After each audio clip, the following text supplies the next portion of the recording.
আন্দোলন করুন, ভয় পেলে চলবে না, ভয় পেলে চলবে না। কিন্তু আপনি কোন রাজনৈতিক দলকে ভালোবাসেন, আপনি ভোট দেন, সমর্থন করে বলে সে রাজনৈতিক দল অন্যায় করছে বলে আপনি তাকে প্রশ্রয় দেবেন? প্রতিবাদ করবেন না, আন্দোলন করবেন না? অন্যায়কে প্রশ্রয় দেওয়া, অন্যায়কে সমর্থন করাটাও কিন্তু অন্যায়। দেখুন, উদাহরণ দিয়ে বোঝাচ্ছি। আজকে যদি আমার ভাই, আমার বোন, আজকে যদি আমার কোনো কাছের আত্মীয় যদি কোনো সমাজের সাথে, দেশের সাথে যদি অন্যায় করে, তাহলে তার সাথে আমি কোনো সম্পর্ক রাখবো না, তাকে অ্যাভয়েড করবো, তাকে ইগনোর করবো। তার বিরুদ্ধে আমি আন্দোলন করব, প্রতিবাদ করব, এবং আমি দেশের জন্য সঠিক ন্যায় বিচার চাই। আজকে যদি আমার বাবা মা কোনো অন্যায় করে, তাহলে আমি সেই বাবা মাকেও আমি ত্যাগ করব, কারণ যেটা অন্যায় সেটা অন্যায়। আমি সেই অন্যায়ের বিরুদ্ধে আমি আন্দোলন করব, প্রতিবাদ করব, এবং যার সাথে অন্যায় হচ্ছে তার পাশে দাঁড়াবো, যার উপর অন্যায় অবিচার হয়েছে তার সাথে দাঁড়াবো, তাকে সঠিক ন্যায় বিচার পাইয়ে ছাড়বো। এটাই হওয়া উচিত। তাই আপনার পছন্দের কোন রাজনৈতিক দল, আপনার প্রিয় কোন রাজনৈতিক দল যদি কোনো সমাজের সাথে অন্যায় করে, আপনি যাকে খুশি ভোট দিতে পারেন, আপনার যে কোনো রাজনৈতিক দল আপনার প্রিয়, আপনি তাকে সমর্থন করতে পারেন।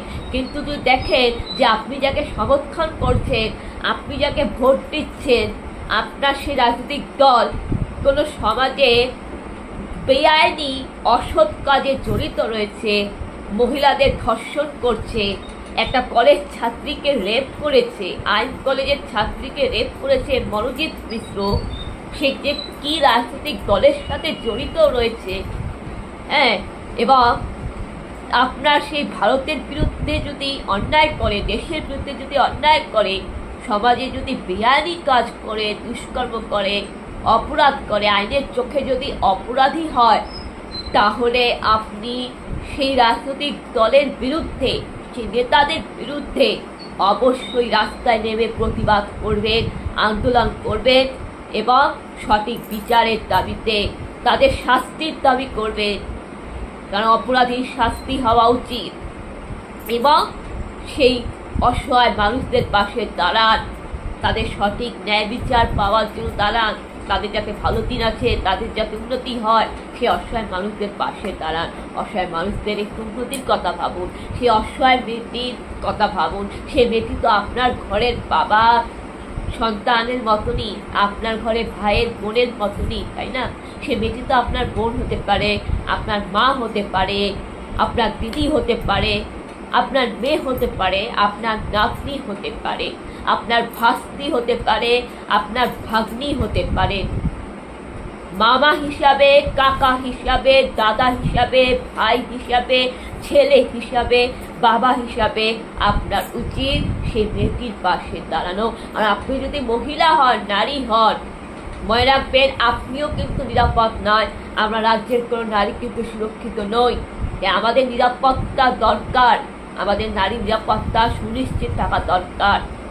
কিন্তু তার জন্য যখন অন্যায় হয়েছে, যখন মেয়েটির সাথে অন্যায় হয়েছে, নারী হিসাবে আপনার উচিত সেই মেয়ের পাশে দাঁড়ানো, সহমর্মিতা হওয়া, সমবেদনা, সহানুভূতি থাকা উচিত, তার পাশে দাঁড়ানো উচিত, তার হয়ে প্রতিবাদ করা উচিত, আন্দোলন করা উচিত।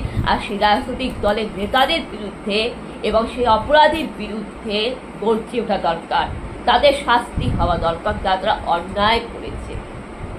সুতরাং আজকে যদি আমার বাবা মা যদি কোনো অন্যায় করে, আজকে যদি আমার পরিবার যদি কোনো অন্যায় করে, আজকে যদি আমার কোনো কাছের আত্মীয় অন্যায় করে, আমার বন্ধু বান্ধবী যদি কোনো অন্যায় করে, আমি তার সাথে সম্পর্ক ত্যাগ করব, তাকে আমি অ্যাভয়েড করব, তার বিরুদ্ধে আমি আন্দোলন করব, গর্জে উঠব।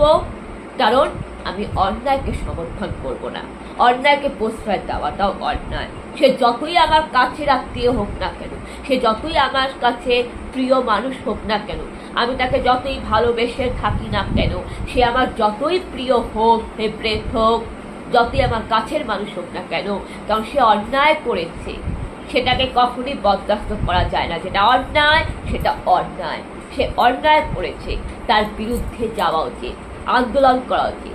তাই আপনি যে কোনো রাজনৈতিক দলকে আপনি সমর্থন করতে পারেন, সেটা আপনার ভারতীয় সংবিধানে, আপনার সেটা গণতান্ত্রিক অধিকার, আপনার মৌলিক অধিকার। কিন্তু যখন দেখছেন কোনো অন্যায় হচ্ছে, আপনার উচিত তার বিরুদ্ধে প্রতিবাদ করা, আন্দোলন করা।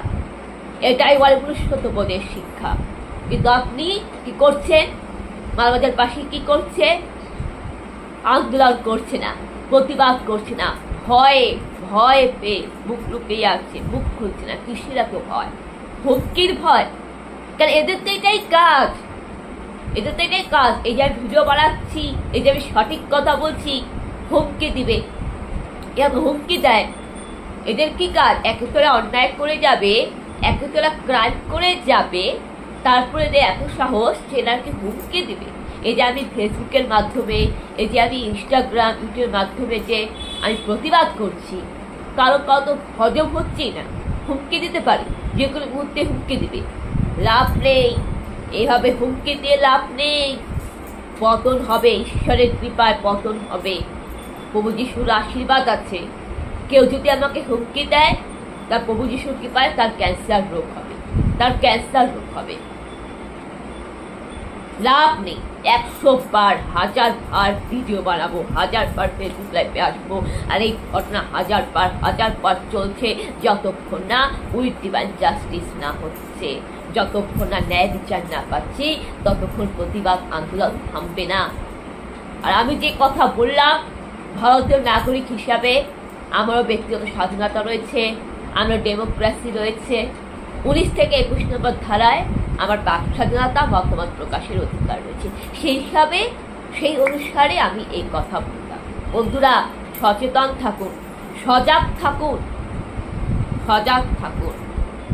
কোথাও বেরোতে গেলে প্রোটেকশন নিন, গাইডলাইন্স মেনে চলুন।